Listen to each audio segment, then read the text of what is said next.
ولسه مكملين مع اعزائي المشاهدين من مهرجان الاستاذه داليا عبد الفتاح للازياء والموضه والفاشون. وسعدنا وشرفنا ان نلتقي بضيف عزيز علينا كل مره وبيحضر سيزون بينورنا دايما في الحفلات والمهرجانات، معالي المستشار زكريا زخاري. اهلا وسهلا بحضرتك يا فندم. اهلا بيك استاذ ياسر. نورتنا يا فندم والله. ده نور حضرتك حبيبي. المهرجان كلمنا بقى حضرتك على المهرجان والحاجات اللي لفتت انتباهك ايه، وخصوصا الاستاذه داليا قدمت حاجات جميله جدا من الازياء. وفعلا اولا انا سعيد بوجود حضرتك والمقابله الجميله معاك، والمهرجان جميل جدا فعلا، واحنا اتفرجنا على حاجات كتير موديلات فاشون جميله جدا.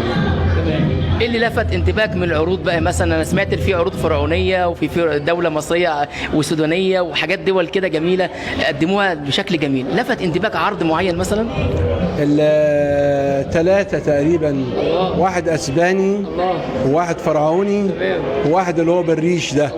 لا الثلاث موديلات دول فعلا عجبوني جدا. يعني الموديلات كلها جميله بس اللي عجبوني. انت جميل يا فندم، انت جميل يا استاذ المستشار. حبيبي ربنا يخليك. دلوقتي كلمه او رساله للباشمهندسه داليا عبد الفتاح، تحب تقول لها ايه؟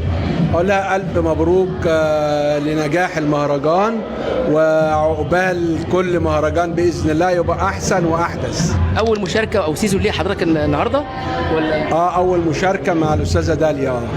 احنا بنتمنى لك كل السعاده والمزيد من التالق دايما، ومشرفنا جميع المهرجانات يا فندم. حبيبي ده انا اللي سعيد بيك وبوجودك وبوجود استاذ الحبيب. شكرا يا فندم. شكرا يا فندم. شكرا يا فندم.